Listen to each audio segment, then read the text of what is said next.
Hi, everyone. I'm the director for our New Zealand registered not-for-profit educational charitable trust called Common Knowledge. And it's a charitable organization that I founded and I set up.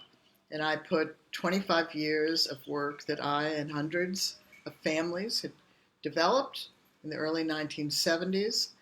And I put everything into a not-for-profit because families asked me to carry forward the concept that they developed in the early 1970s about childbirth and also the skills that they developed. And I was fine with that because personally, birth is not my political agenda. I'm talking to you now. Do you really care how I had my babies? Reality is no. You care about how you have your babies. And that's what families taught me, is that birth is not about an ideology. Birth is not really about choices.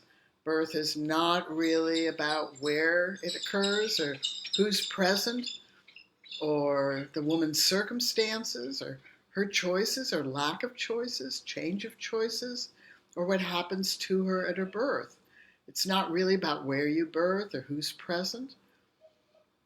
It's really just about your birth. And what do we all want? I mean, in a primal sense of the word, what do we want? Well, we want birth to be safe for ourselves and for our children. That's what we want, and we'll do anything at all possible and reasonable to have that birth.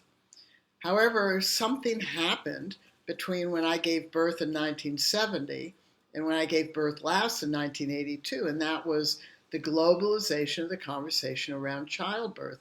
It was brewing from the 60s onward, and that was reflected in the fact that three obstetricians, Lamaze, Bradley, and Grantley Dick Reed, developed the first ever childbirth preparation classes.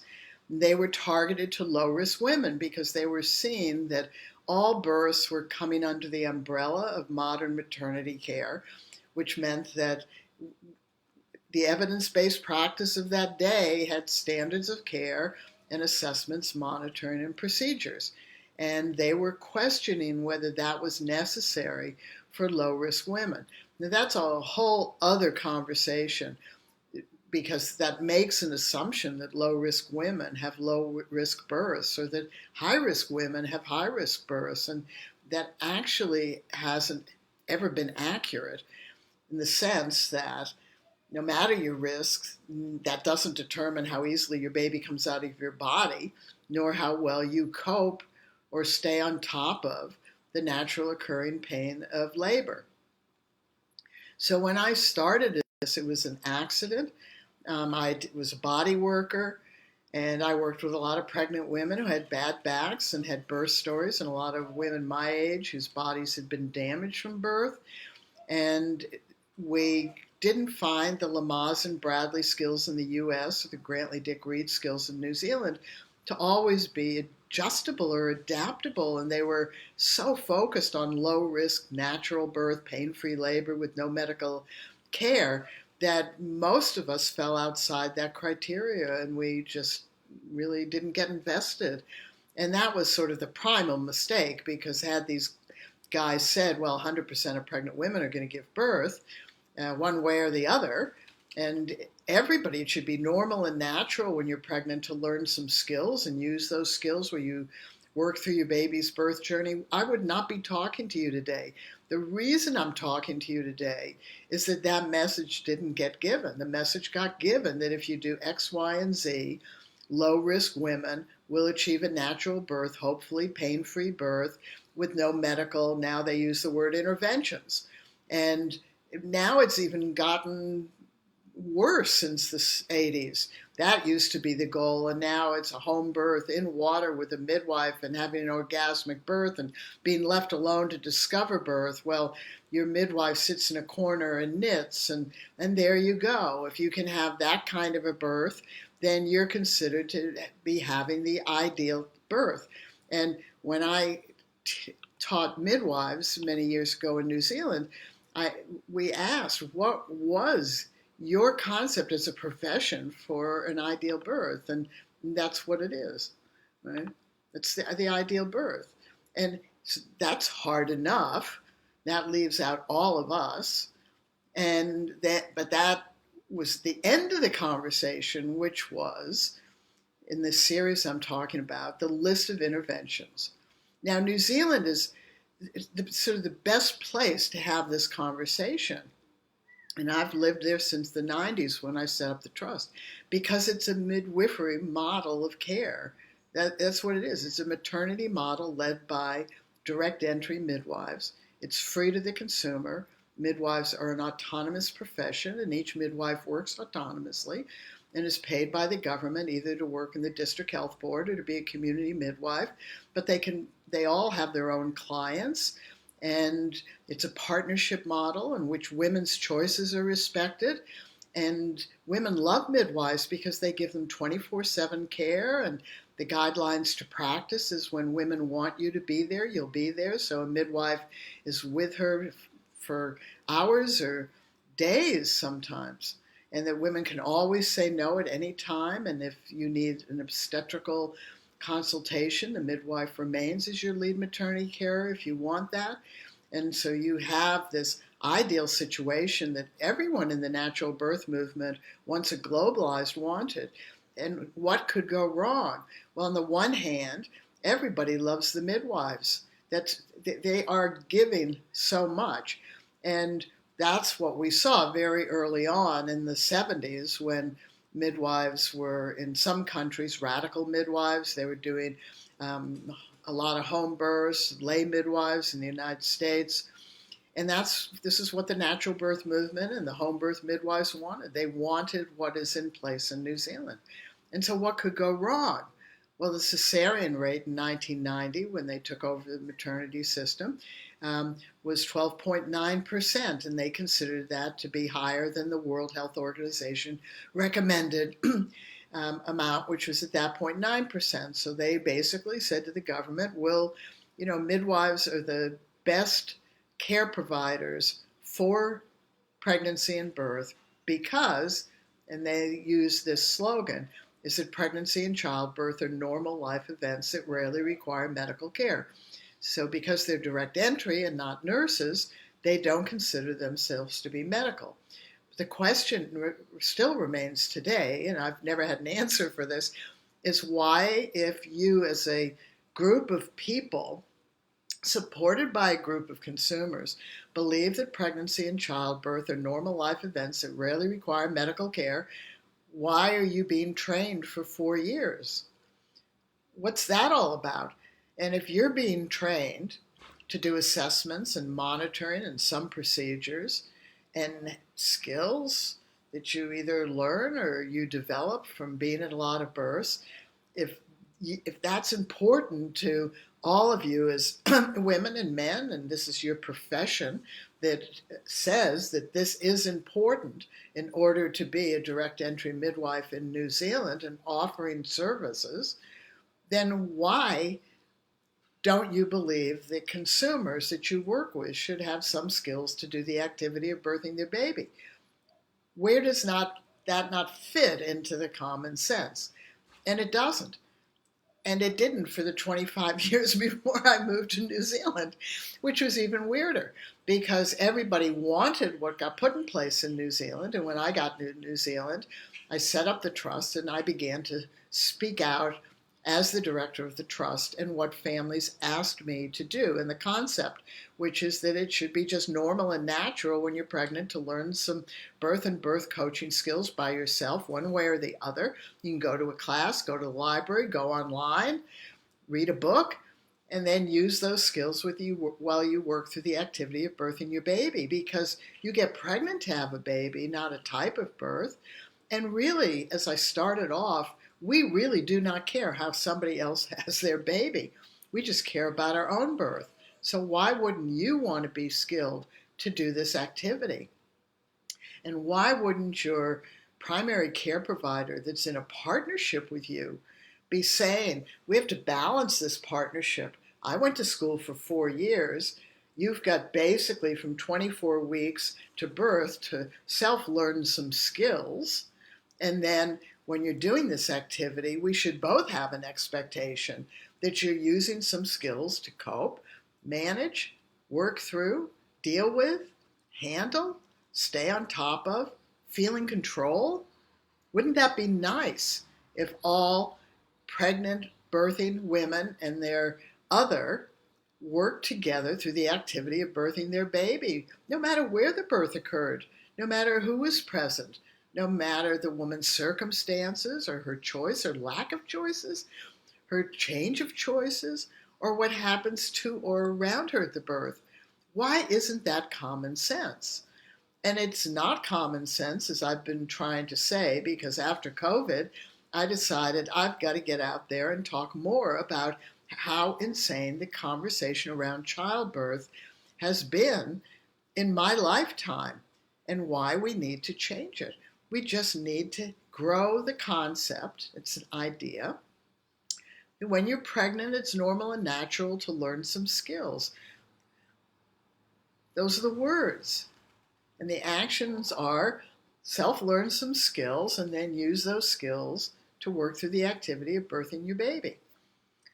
That's simple, but it comes hard-faced up against the philosophy in childbirth, which says pregnancy and childbirth are normal life events that rarely require medical care, and that women instinctively know how to birth, and that they just need to be left alone to discover birth, and that their care provider, particularly their midwife, should sit in the corner and knit. And so we have this problem of ideas and words and actions because we are modern people interfacing with modern healthcare. And we interface with a modern society all the time. So it becomes a bit complex. Individually, it may not be complex, but collectively, it's complex to say this infrequent, one-off, can't be replayed, life-transforming, dynamic activity is one of those things that should fall outside of modern healthcare, and that we should just do what? Just assume that pregnancy and childbirth are normal and just let it unfold the way it is. And this has nothing to do with people's reaction that goes, yes, but mothers died in birth. That actually is really infrequent, as is having a baby die. Compared to anything else in life, getting in a car, you're more likely to die. Your kid choking on something at home, or having a heart attack or a stroke or cancer. In fact, dying at a birth for either a mother or baby is just right up there in almost the last of common causes of death. Out that mothers died in birth. Yes, they did die in birth, but that really wasn't the biggest issue. It was that women suffered in birth, that they didn't have skills to cope with the natural occurring pain.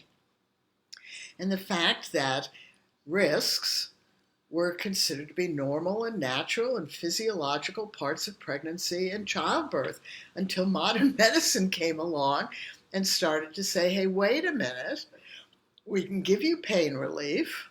Hey, wait a minute, we can reduce some of the risks. And how do they know as a medical profession that there are risks? Because they assess and they monitor issues that individual women have. There are not an infinite number of risks around pregnancy and childbirth, and there are also identifiable risks. Those identifiable risks can be totally pregnancy related.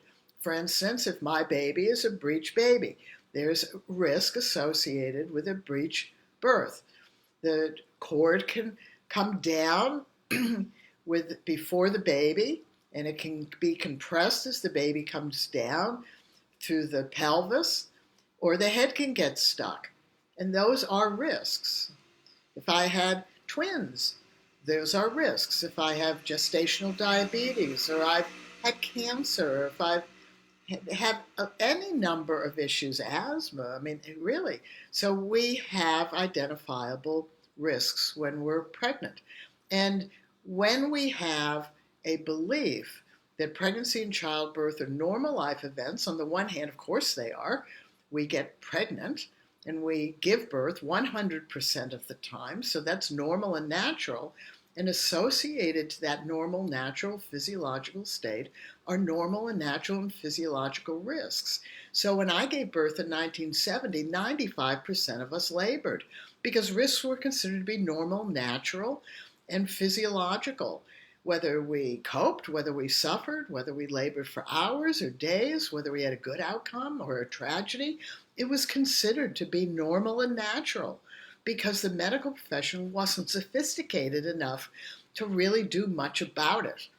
Cesareans were major abdominal surgery, and we were cut this way and left with this ugly scar. So when we go back and we say, how do we get to where we are? It's because consumers demanded modern medical care reduce the risks. We've demanded that in everything in life. For goodness sakes, why are you taking diabetes medicine? Why are you taking statins? Why are you taking warfarin or antidepressants? Why are you doing those things? And anything else you're taking, asthma inhalers, why are you taking these things? Because you want to reduce or prevent the potential risks. And that's what modern people do. So in the 70s, when the end of the 70s, when the global natural birth movement began to be so vocal and grew in the 80s and demanded that women have choices and could say no to medical care around their birth, that's not sort of a bad idea, but you have to also include, if you're going to have choices, women who want to say yes to more medical care, which then begins to be problematic. Because the bigger issue in childbirth has always been women's suffering. And to today, with epidurals, and when you hear women talk about their coming birth, even though they want to labor and have a vaginal birth, they're terrified of the pain. Now, don't worry about the fear. Go back to in the beginning part of this whole series, number 2, and we'll talk about the gift of fear. But they're just terrified of fear. And almost all birth stories now are related to epidurals. And epidurals are considered to be one of the interventions that women need to avoid in order to achieve this natural birth and this ideal birth. So when I started to teach strengthening the partnership workshops in New Zealand, we started to ask what a partnership really looked like, because they had a partnership since 1990. So from 1990 to 2013 is almost a generation of people. And every birth provider, whether you're an obstetrician, a doula, childbirth educator, or a midwife, you are in partnership with your client one way or the other. And your client has images of what they want at their birth besides having a safe outcome. They would like to orchestrate their birth now much more than they did in 1970 when we didn't have choices. It's seen of as much more of a wedding, an occasion, something that happens that you want to define the things around you and the things that you have and you don't have. But babies don't come to plan, and there's no way to know what your birth is going to be like. And so in the 1980s, there began to be much more of a conversation when choices became available as to what are women choosing to have and not to have.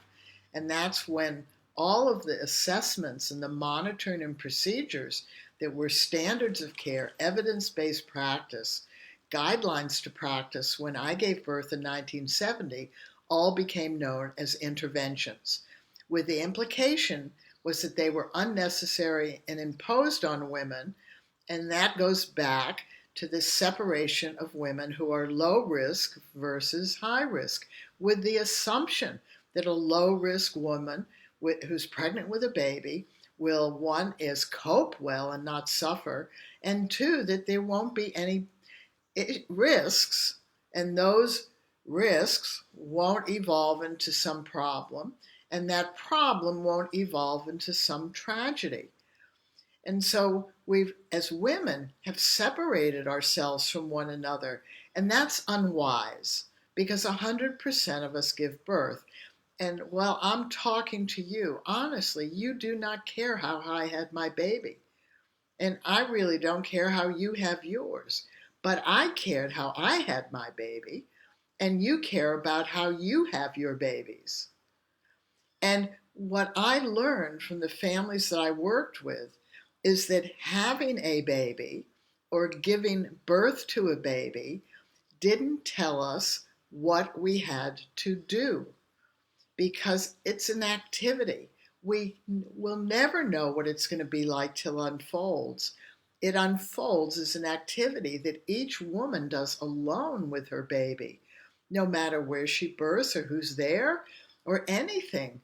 We can't get out of our body. We have to do it. If we're driving to the hospital, being prepped and in surgery, we're doing that. And we can use skills to do that. And it's no different than using skills to do cooking if we're hungry, or to do lovemaking if we're horny, or to do the act of driving a car if we're going someplace. It's an activity, and it should be chock-a-block of skills. That's what should be normal and natural, is that when you're pregnant, to self-learn skills. So why did I teach the Strengthening the Partnership workshops? And all of this can be adapted to any of you. It doesn't have to be this formalized policy and system that's in New Zealand. But in New Zealand is the perfect example of why the childbirth conversation got so screwed up. It's not that there's a midwifery model of care. That's wonderful. It's not that they're direct entry and say they're not medical. But that's not accurate because all of them are learning to do medical assessments, monitoring, and procedures. They may not be nurses, but they're blending in with the system that safeguards the health and well-being of the mother and the baby. Because if they really believed that childbirth was normal and natural and rarely required medical care, they wouldn't have gone to school for 4 years. They'd just hang up a shingle and they'd start attending births. And they would just assume, maybe they'd only attend people who are defined by doctors as having low risk. And well, then you'd see what happens. And then you'd recognize that high-risk women can get babies out of their body really easily and they can cope beautifully, and that low-risk women can suffer and labor for a long time, end up with a cesarean, or there can be a problem that arises. But 100% of pregnant women will give birth. And as modern women, we expect assessments, monitoring, procedures. We demand them. We demanded more cesareans for our twins or our breaches or other risks. We would give down our life for the life of our baby. And having a cesarean appeared to be a reasonable trade-off once they were easier, once they were safer, once we could try to have a vaginal birth after a cesarean, once we could stay awake during the surgery, once our partners could be with us. And as the family-friendly cesareans developed, more and more women, they don't want to have pain, they don't have skills, they don't know how to cope. And so more and more women are choosing to have surgical births. Right or wrong, good or bad. Our trust doesn't say anything about that.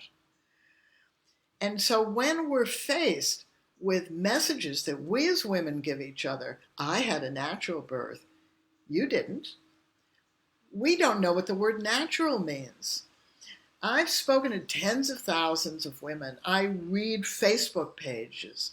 I can tell you at the present time, pretty much natural birth has two definitions. One is just not a cesarean.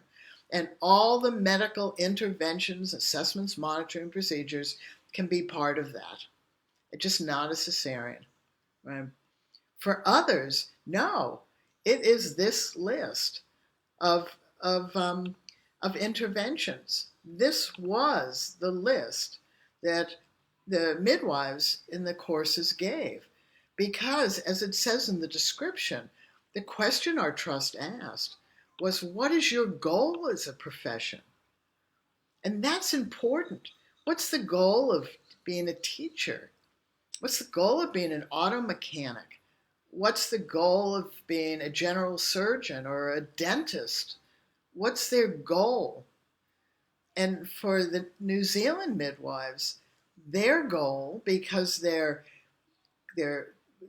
belief system is that pregnancy and childbirth are normal life events that rarely require medical care, their goal, their profession, the reason that they work so hard and are supported around the world as the ideal maternity system is a belief that it is medical care, medical interventions that's stopping women from having their goal of more natural births.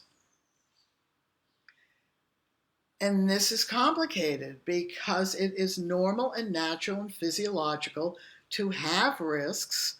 Risks sometimes evolve into problems, and they sometimes evolve into tragedies. They can't always be picked up, even with a huge amount of assessments, monitoring procedures.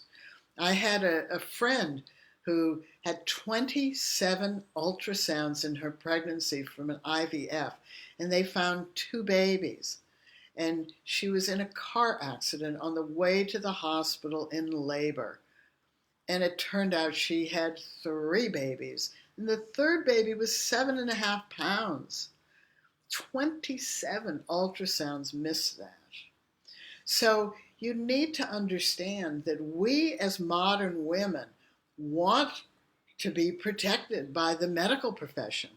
And if we want to be protected by the medical profession, then we are going to accept assessments, monitoring, and procedures. We may not like them, but we're going to accept them. So this is the 3rd of a series about interventions, because this is 6 from the list that midwives gave me when I taught the class. Okay, so a lack of movement.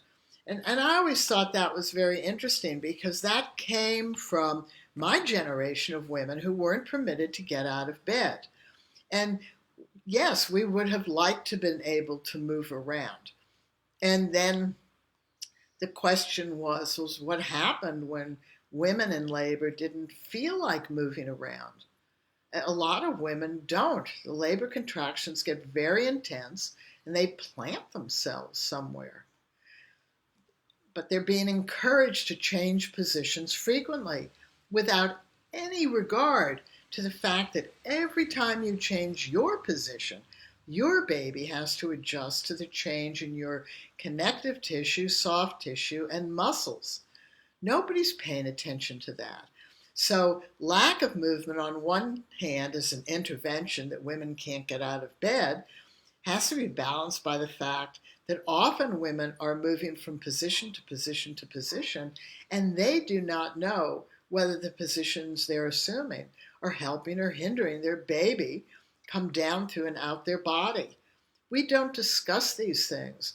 And this is why when COVID came out, I said, no, I'm going to come out and talk. I've spent 50 years. I'm old. We need to have some memory of how we got here. And we need to have a way out of here. And the way out of here is just so simple. We just need to have a concept that when you're pregnant, it is normal and natural to self-learn birth and birth coaching skills and work through the activity of birthing your baby, because we get pregnant to have a baby. This is our baby's birth. If we use skills to prepare for birth and use skills to birth our baby, we come through birth feeling more confident and more proud of ourselves and more empowered. So then the next intervention in this one had to do with being a hospital. Midwives, the natural birth movement, has always been very anti-medical, and this has been very confusing. When I got to New Zealand, midwives had been the lead maternity carers for 5 years, And at that point, in the mid-90s, this is what you'd hear because they had their own profession. But there had always been midwives. They were nurse midwives. And they worked in the hospital. And then, like in the UK, there were also radical midwives who were doing home births. The UK, it was okay to do home births, but there were a group of midwives that considered themselves to be, I don't know, more liberal, trusting women more. Never been certain what made them radical. But in New Zealand, there were definitely a group of very politically involved home birth midwives. And they believed that going to the hospital for birth was what screwed you up. And obviously, they were focused on low-risk women. But even some low-risk women wanted birth in the hospital. I work with a lot of women who are having 15 children. They just want to go to the hospital to stay there for a week and get fed before they go home. So is a hospital stop you from having this birth without any of these assessments, monitoring procedures? Well, there was a study done of New Zealand midwives. I think it was done in 2002 or 2005. It was done by a midwife. It was a study where she looked at midwifery notes and said that midwives in New Zealand at that point were saying that it was a natural birth as long as it wasn't a cesarean. So they considered the interventions that they identified as being acceptable to a natural birth as long as a woman didn't have a cesarean. So in some ways, even at that level, women to women, we're saying to each other, your cesarean doesn't count. You really didn't birth your baby. We can't do this to each other. This isn't what Birthing Better Families did. It was all births. 100% of pregnant women will give birth one way or another. This is our baby's birth. It's important to us. It's an activity. It should make common sense to learn skills and do that activity and work around anything that's going on to you or around you. There are women around the world today that are giving birth in wars, in poverty, in natural disasters. I mean, honestly, as women, don't we want something better for our gender? We've got to want that. So is going to the hospital preventing you from having an empowered birth? Are you going to have assessments, monitoring procedures? Might you have made a birth plan in which you're saying no to these things that you consider to be interventions? Might you experience every single intervention known to mankind at the moment? Does that stop you from doing the activity of birthing your baby? No, it doesn't. What stops you is the childbirth message that women give that you have failed if you have interventions, that you can't have a natural birth if you have interventions, and that you don't need skills because you instinctively know how to birth, and you just need to be left alone to discover it yourself. And if you're low risk, you're pretty much guaranteed that you're going to have a good outcome and that this is going to be an empowering, orgasmic experience. This is crazy. It really is just so destructive to us as women, to ourselves, to each other, to our children, to our partners, to our families, to our societies. There are women who actually sit there and say to each other and to themselves, he was my cesarean. She was my home birth. We can't do this. Cervical sweeps. Well, is that an intervention? Sure, someone's going in and they're sweeping the outer membrane. They're trying to irritate the uterus to get it to start contracting to go into labor. It's over with in, 30 seconds? Why do we then say, well, I can't have a natural birth. I had a vaginal sweep. Isn't that crazy? A natural birth, we have to define it. It's what follows pregnancy. Is a cesarean a labor? No, it's a birth. Your babies. Is it an activity? Yup. Got to get in the car, got to get prepped, got to lie on the table. Takes time. You're doing it. Activity. Use skills, even if it's breathing and relaxation. So if you have a vaginal sweep, right? Forceps and ventouse. Well, this was an interesting one. Yeah, they're interventions. Why are doctors using forceps? Because they're seeing a lot of tight crotches. We can prepare down there for 5 minutes a day from 32 weeks onward, all the way deep inside and then that vaginal ring. We can do that if someone would tell us. We're telling you. Nobody else does. They say maybe a little perineal massage, that little tissue between the vaginal opening and the rectum. That's nothing to do with a grapefruit-sized object having it come down to the top of your vagina, move your sacrum back, then come under your pubic bone and head to your vagina and expand all the muscles between your sit bone and your sacrum and behind and each side of your rectum. Perineal massage has nothing to do with that. Working inside for all that tension, softening that space. We don't have to show tight crotches to our midwives or doctors if we knew how, and if there was any kind of societal expectation that we become skilled and do that. Because forceps, which was first used, are used because women are tight and they're trying to get babies out. But they did damage babies. There are risks to them. So in the 1990s, once cesareans became safer because we demanded them, we demanded that they stop cutting us like this because we were wearing bikinis. So they gave us a bikini cut, and it made it safer for us to have VBACs and safer to have cesareans, and epidurals kept us awake. And we didn't want to put our baby at risk, so more of us said yes to a cesarean. And so the natural birth movement said forceps damage babies. So the doctors came up with a ventouse, a vacuum extraction. They're still seeing tight crotches. That doesn't change anything. So now they're doing less of those things and just shoving babies back up and doing cesareans. So if we want to change the assessments, monitoring procedures, we have to change us. And that's what my generation did in the 60s and the 70s, because the first childbirth preparation classes ever taught were a set of skills.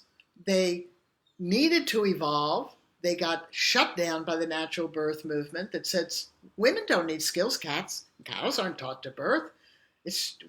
Women just do it instinctively. So we started off with crazy messages. And we started off with a skills-based method that was targeting low-risk women to have a pain-free birth. And if we didn't have that, then we felt the skills failed. If we continued to use the skills, we would have said, but I coped better. I didn't have a pain-free birth, but I coped better. That's a win. But we're not certain we're even winning because the message is so geared toward type of birth. So if you don't want to have forceps and a ventouse, you do the internal work. Beds. Honestly, I don't know what to say. Should we as women be able to get up and move around in birth? Yeah. Do we always want to? No. Is moving from position to position always best for how easily it is for our baby to come down through and out? No. We need to learn what keeps us open, what softens our connective tissues and muscles down there. Is a bed a wrong place? No.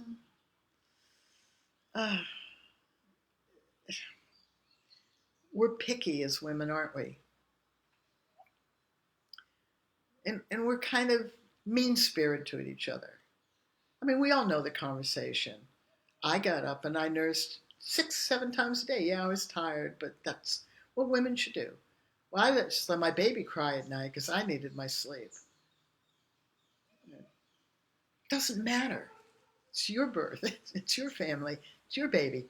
Do what you want.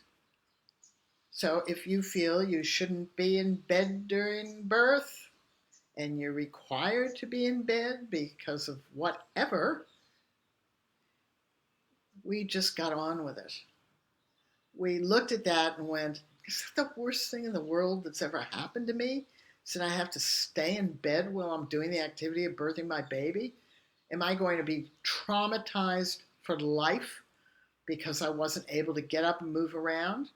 Nowadays, the answer for many women would be yes. I didn't get the birth I wanted, and they made me do this, and I'm going to be pissed off forever. How does that impact you or your children or your partner, your family? We can't do this. We have to change the conversation. Scalp electrodes. When I gave birth in 1970, they didn't exist. Constant fetal monitoring didn't exist. Somebody came in, doptones didn't exist. They came in with a stethoscope and listened every 2 to 4 hours. Did some babies get missed and have a problem? Yes. Are they overly cautious now? Probably. And certainly in countries like the US that have a litigation system, I actually did some research. There's never been an obstetrician sued for an unwanted cesarean, unnecessary cesarean. They've only been sued for not doing them soon enough. As humans, modern humans, we are incredibly risk averse about some things. Other things, we don't seem to care. At the moment, when I'm doing this about COVID in the United States, they don't seem to care about it. They don't seem to care about carrying weapons of war into public spaces. They don't seem to care about this. You're more likely to die from guns than dying at a birth. You're more likely to die of COVID than at a birth. So these are the 6 interventions that I wanted to go through today. You can probably tell I've grown up to be pretty cranky, right? And I think I have reason to be, because in my lifetime, I saw a potential get blocked by a small group of very, very articulate women. And that potential started with the first ever childbirth classes that were skills-based. They reduced the skills, as imperfect as they were, reduced the biggest issue in childbirth, which is suffering. Women who had no skills to cope with the natural, physiological, normal pain of labor contractions.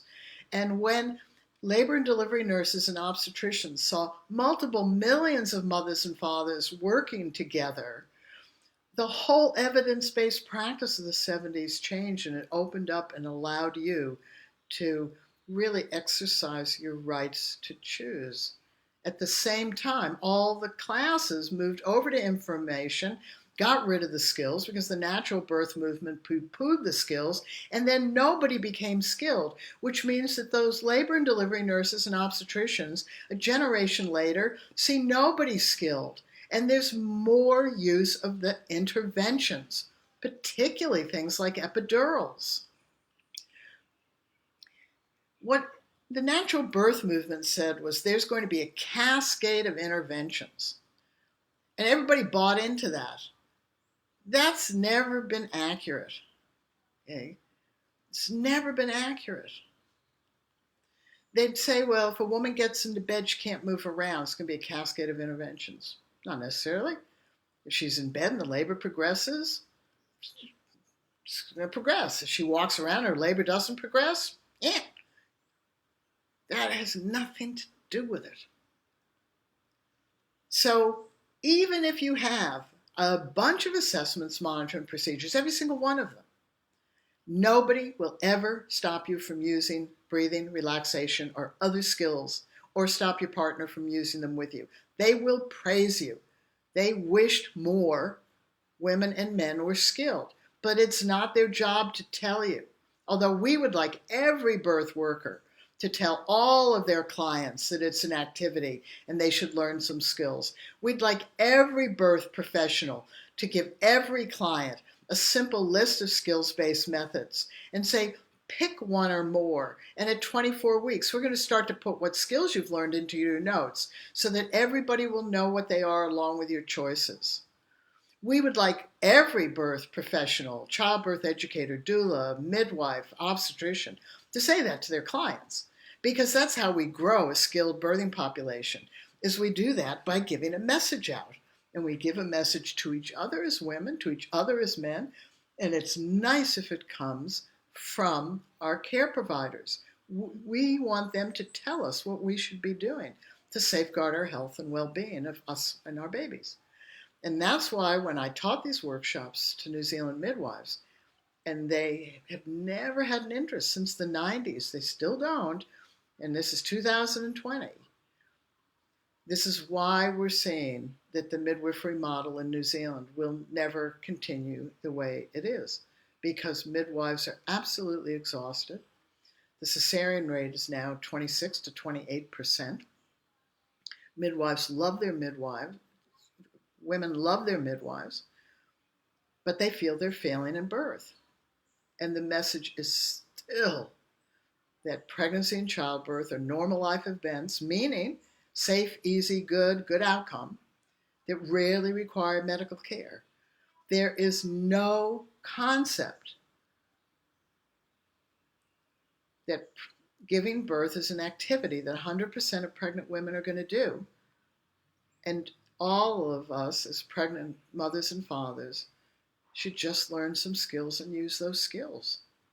Midwives in New Zealand aren't giving that message. And so they don't have a strong partnership. They have a partnership in which they go to school for 4 years to learn skills, and all they do is encourage choices and find out what their clients want from them. So they don't have a strong partnership. It can be changed very easily just by changing the idea, just by changing the words, just by changing the actions. So now you know what the idea is. 100% of pregnant women will give birth one way or another. And it's put into words. And it's an activity that each of us has to do with our baby. And so therefore we thrive on being skilled. And so we should self-learn birth and birth coaching skills and then use those skills to work through the activity of birthing our baby, so that we feel engaged and we feel committed and we feel part of, and we can cope better and manage better and handle things better and deal with things better and stay on top of the internal and external factors happening to us and around us. So easy. So let's do it. You're listening to this. You spread the word. You tell your birth professionals. If you're a birth professional, take us up on the offer to help you out. Get in touch with us. We can do this. We have to do it together. But it can have profound changes almost instantaneously, one birth after another. So thank you for listening, and tomorrow we're going to do the next 6 interventions. Promise, it ends at 5, so we'll have done all 30 interventions.